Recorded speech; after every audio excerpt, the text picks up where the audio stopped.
Good morning दोस्तों, आज है 22 नवंबर। तो हम 22 नवंबर को बनने वाले हरियाणा करंट अफेयर के क्वेश्चनों को रिवीजन कर लेते हैं। लेकिन वीडियो पर चलने से पहले दोस्तों मैं आपको बता दूं कि हरियाणा ग्राम सचिव का एग्ज़ाम्स आ रहा है। तो अगर आपने हमारा चैनल पहली बार देखा है और आप हमारे चैनल्स की पिछली हरियाणा करंट अफेयर्स की वीडियो दोहराना चाहते हैं तो आपको उन्हें वीडियो के रूप में देखने की ज़रूरत नहीं है, आप उन्हें PDF के रूप में भी दोहरा सकते हैं।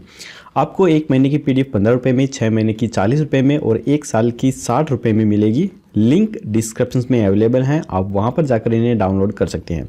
अगर आपको डाउनलोड करना नहीं आ रहा है या फिर आपको डाउनलोड करने में कोई भी प्रॉब्लम हो रही है तो स्क्रीन पर दिए गए व्हाट्सएप नंबर पर आप हमें मैसेज कर दीजिए, हम आपको PDF है वो मैसेज के द्वारा ही सेंड कर देंगे और आप हमारी बनाई हुई सभी वीडियो की PDF पढ़ सकते हैं। तो चलिए चलते हैं हम अपनी वीडियो पर। लेकिन यहाँ पर एक चीज़ और बता देता हूँ कि दोस्तों अगर आप हरियाणा के ज़्यादा नोट्स प्राप्त करना चाहते हैं हरियाणा जीके से संबंधित तो आप हमारी वेबसाइट haryandistrict.com पर जाकर भी कर सकते हैं, इसका लिंक भी डिस्क्रिप्शन में अवेलेबल है। तो चलिए शुरू करते हैं आज की वीडियो। पहला प्रश्न है, हाल ही में प्रदेश की किस बेटी ने सिविल इंजीनियरिंग कैटेगरी के तहत आयोजित परीक्षा में पहला स्थान हासिल किया है? तो ये क्या है? महिमा ने। आप फोटो में इन्हें देख सकते हैं। इंजीनियरिंग कॉलेज, इसे शॉर्ट में PEC बोला जाता है, जिसकी फुल फॉर्म होती है Punjab engineering college university of technology की होनहार छात्रा महिमा का इंडियन आर्मी के द्वारा आयोजित प्रतिष्ठित ऑफिसर सिलेक्शंस में चयन हुआ है। इतना ही नहीं, 21 साल की महिमा ने सिविल इंजीनियरिंग कैटेगरी के तहत आयोजित परीक्षा में देश भर में पहला स्थान हासिल कर पेरेंट्स और इंस्टीट्यूट का नाम भी रोशन किया है। पहले ही प्रयास में महिमा ने यह जो उपलब्धि है हासिल कर ली। पंचकुला के अमरावती एनक्लेव निवासी महिमा ने 2020-17 में ही पैक के सिविल इंजीनियरिंग की डिग्री हासिल की है। उन्होंने बताया कि उनका चयन 60 service commission women technical entry 26 batch के तहत हुआ है। इंडियन आर्मी के द्वारा डायरेक्टर एंट्री के तहत सिविल इंजीनियरिंग फील्ड की लड़कियों के लिए सिर्फ 3 पदों का ही चयन होना था। इन पदों के लिए हजारों की संख्या में सिविल इंजीनियरिंग के लिए आवेदन किया गया था, जिनमें से 700 को शॉर्टलिस्ट किया गया और उनमें से महिमा ने कड़े मुकाबले के बाद ऑल इंडिया में पहला रैंक हासिल किया है। महिमा के पिता इनके सिंगला पंचकुला के सेक्टर 6 स्थित HVPN में चीफ ड्राफ्टमैन के पद पर कार्यरत हैं, जबकि मां प्रतिभा सिंगला हरियाणा के टूरिज्म विभाग में आर्किटेक्ट हैं। बड़ा भाई मोहित सिंगला IT फील्ड में है।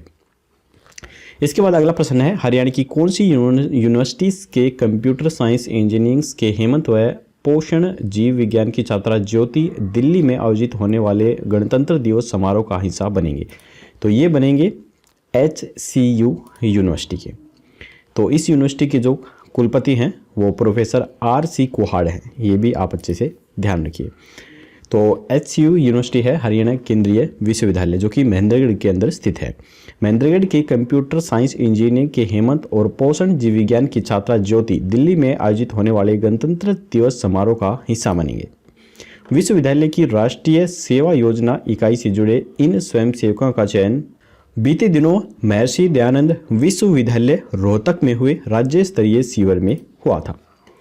हरियाणा, पंजाब, राजस्थान, दिल्ली, चंडीगढ़, जम्मू कश्मीर और लद्दाख से चयनित करीब 200 स्वयंसेवकों के साथ उन्हें आगामी 1 से 10 दिसंबर तक प्रशिक्षण प्रदान किया जाएगा। उन्हें 26 जनवरी 2021 को राजपथ पर होने वाली परेड का हिस्सा बनने का मौका भी मिलेगा। यह विश्वविद्यालय हरियाणा के केंद्रीय विश्वविद्यालय अधिनियम 2009 के संसद के तहत स्थापित एक केंद्रीय विश्वविद्यालय है। यह विश्वविद्यालय 11वीं पंचवर्षीय योजना जो कि 2017-12 के दौरान बनी थी उसके तहत बनाया गया था। इसके बाद है, हाल ही में मनोहर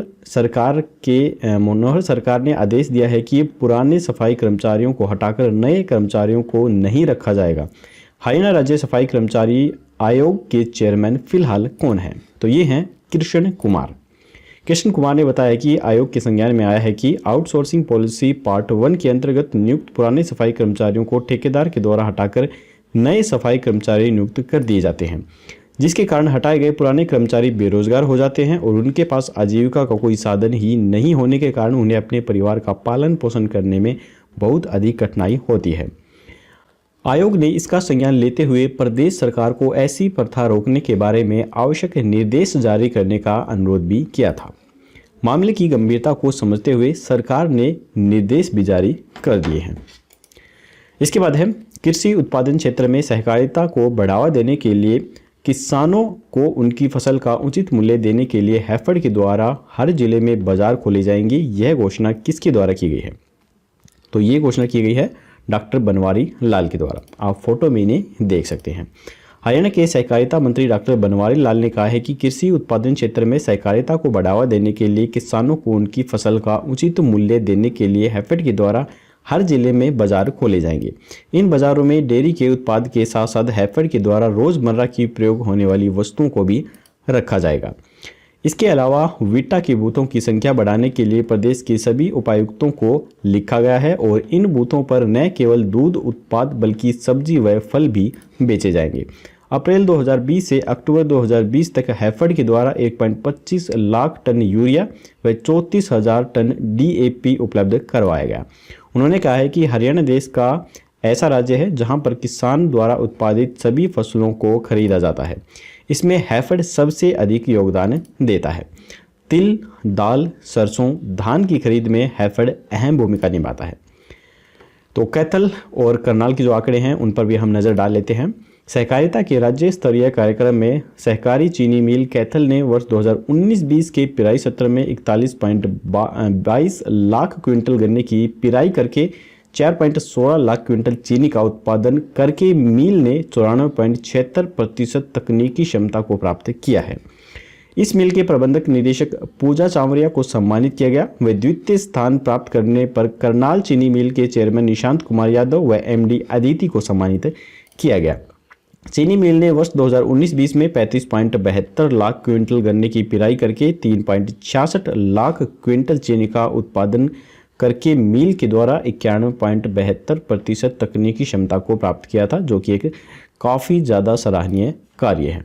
प्रत्येक वर्ष जुलाई के पहले शनिवार को संयुक्त राष्ट्र सहकारिता के बारे में जागरूकता बढ़ाने के लिए अंतर्राष्ट्रीय सहकारिता दिवस भी बनाया जाता है। इसके बाद है हरियाणा में निवेश करने के लिए किस देश के साथ हाल ही में गोलमेज सम्मेलन हुआ है? तो ये गोलमेज सम्मेलन हुआ है सिंगापुर देश के साथ और इस सम्मेलन का नाम रखा गया हरियाणा सिंगापुर गोलमेज सम्मेलन और ये लाइव वीडियो कॉन्फ्रेंसिंग के द्वारा हुआ था। इसके बाद है मुख्यमंत्री ने हाल ही में करनाल जिले के किस गांव के लिए घोषणा की है कि लोगों को व्यायाम से जोड़ने के लिए गांव में 1 एकड़ जमीन पर व्यायामशालाएं बनाई जाएंगी। तो इसका उत्तर जानने से पहले दोस्तों, अगर आपको वीडियो पसंद आ रही है तो वीडियो को लाइक जरूर कीजिएगा और अगर चैनल पर पहली बार आए हैं तो चैनल को सब्सक्राइब करके घंटे पर ऑल नोटिफिकेशन जरूर क्लिक कीजिए ताकि हमारी आने वाली वीडियो आपको मिल सके सबसे पहले। तो इसका आंसर है रंभा गाँव। तो यह गाँव करनाल जिले के अंतर्गत आता है। रंभा गांव के लोगों को व्यायाम से जोड़ने के लिए गांव में कम से कम 1 एकड़ जमीन पर व्यायामशालाएं बनाने के कार्य को जल्दी ही अमली जामा पहनाया जाएगा। हर व्यक्ति को स्वास्थ्य सुविधा देने के उद्देश्य से प्रदेश के ग्रामीण क्षेत्र में व्यायामशालाएं व आयुष हेल्थ व वेलनेस सेंटर खोले जा रहे हैं, जहां लोगों को सभी स्वास्थ्य सुविधाएं उनके घर पर ही निःशुल्क मिल सके। प्रदेश में अनुसूचित जाति और पिछड़ा वर्ग को मिलने वाली मेधावी छात्रवृत्ति योजना का लाभ अब प्रदेश के अन्य गरीब परिवारों के छात्रों को भी दिया जाएगा। इस मौके पर करनाल में डॉक्टर अंबेडकर भूतल भवन का उद्घाटन भी किया गया है। इस भवन में बनी लाइब्रेरी को ई-लाइब्रेरी में भी परिवर्तित किया गया है।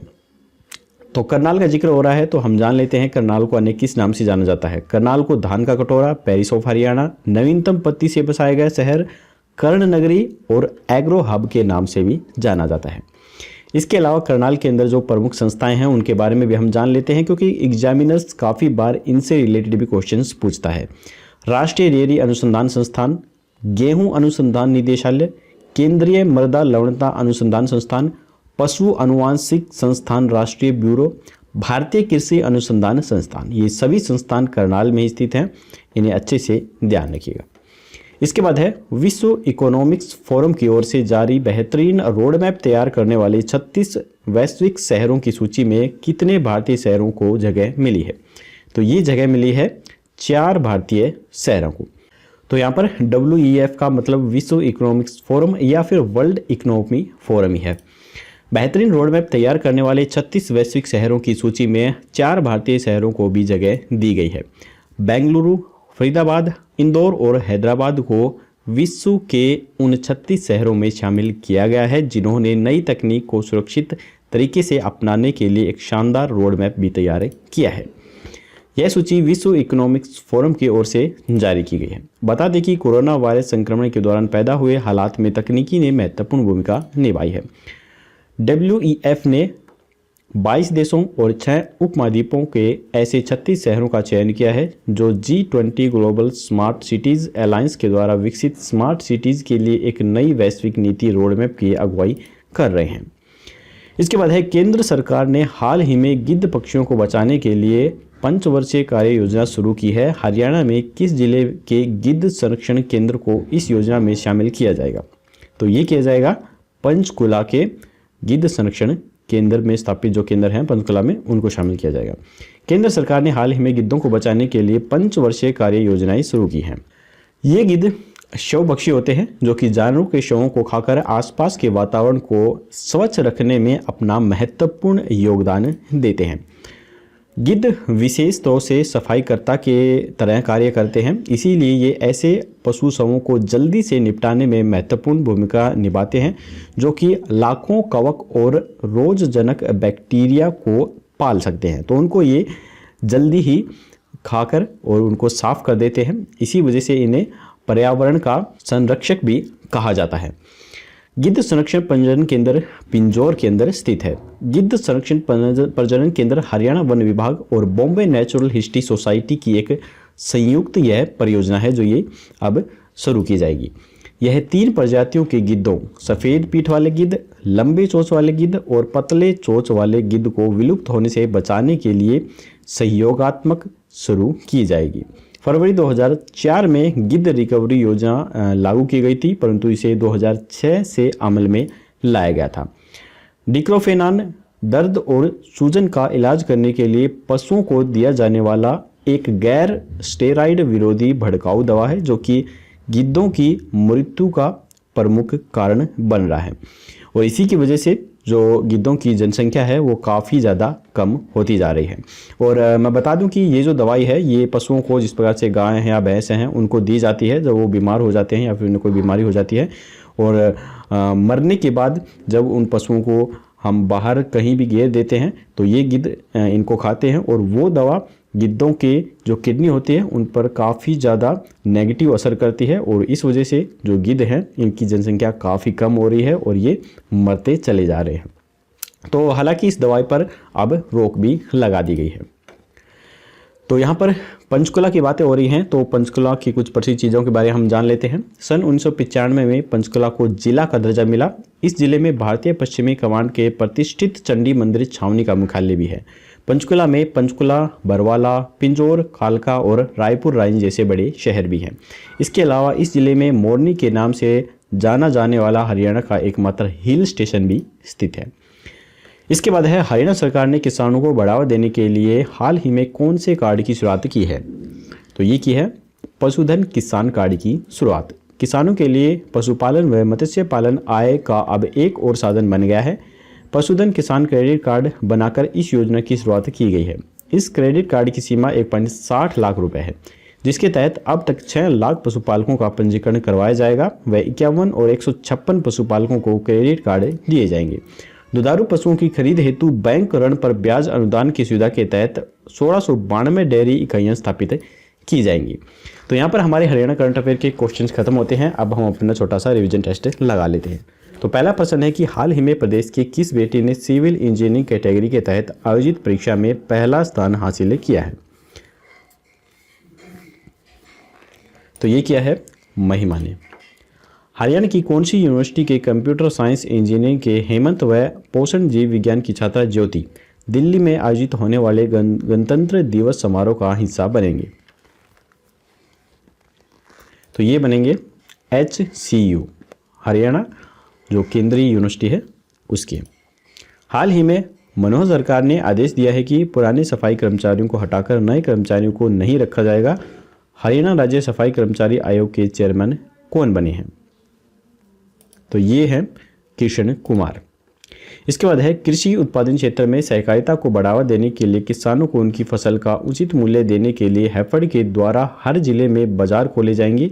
यह घोषणा किसके द्वारा की गई है? तो ये घोषणा की गई है डॉक्टर बनवारी लाल के द्वारा। हरियाणा में निवेश करने के लिए किस देश के साथ हाल ही में गोलमेज सम्मेलन हुआ है? तो ये सम्मेलन हुआ है सिंगापुर के साथ और इसका नाम रखा गया हरियाणा सिंगापुर गोलमेज सम्मेलन। मुख्यमंत्री ने हाल ही में करनाल जिले के किस गांव के लिए घोषणा की है कि लोगों को व्यायाम से जोड़ने के लिए गांव में 1 एकड़ जमीन पर व्यायामशालाएं बनाई जाएंगी? तो ये की गई है रंबा गांव के अंदर। विश्व इकोनॉमिक्स फोरम की ओर से जारी बेहतरीन रोड मैप तैयार करने वाले 36 वैश्विक शहरों की सूची में कितने भारतीय शहरों को जगह मिली है? तो ये मिली है 4 शहरों को। इसके बाद है केंद्र सरकार ने हाल ही में गिद्ध पक्षियों को बचाने के लिए पंचवर्षीय कार्य योजना शुरू की है। हरियाणा में किस जिले के गिद्ध संरक्षण केंद्र को इस योजना में शामिल किया जाएगा? तो ये किया जाएगा पंचकुला के गिद्ध संरक्षण केंद्र को। हरियाणा सरकार ने किसानों को बढ़ावा देने के लिए हाल ही में कौन से कार्ड की शुरुआत की है? तो ये की है पशुधन किसान कार्ड की शुरुआत। तो यहाँ पर हमारा रिवीजन टेस्ट भी खत्म होता है। अब हम देख लेते हैं कल का क्वेश्चंस। कल हमने आपसे पूछा था कि हरियाणा का कौन सा जिला फिल्मों की शूटिंग के लिए मुंबई का विकल्प होगा? जल्दी ही है मुंबई का विकल्प हो जाएगा। तो काफ़ी सारे स्टूडेंट ने बिल्कुल सही आंसर दिया था। जिन्हें नहीं मालूम उन्हें बता दूं कि इसका राइट आंसर है करनाल। इसका जो विकल्प है वो जल्दी ही हो सकता है। करनाल को फिल्म शूटिंग के लिए मुंबई के विकल्प के रूप में विकसित किया जा सकता है। पहले भी यहाँ कई फिल्मों की शूटिंग हो चुकी है।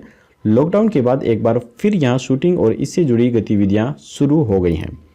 दिल्ली और चंडीगढ़ के बीचों बीच स्थित करनाल में फिल्मों की शूटिंग को बढ़ावा देने के जो प्रयास हैं वो काफ़ी तेज़ कर दिए गए हैं। तो चलिए अब हम देख लेते हैं आज का क्वेश्चन। आज का क्वेश्चन है कि हरियाणा का नया मुख्य सचिव किन्हें बनाया गया है? तो यहाँ पर 4 ऑप्शन है, नरेंद्र चंद्र, संतोष प्रकाश, विजयवर्धन या फिर ध्रुव चौधरी। आपको राइट ऑप्शन हमें कमेंट बॉक्स में बताना है। कल की वीडियो में आपको इसका जवाब मिल जाएगा।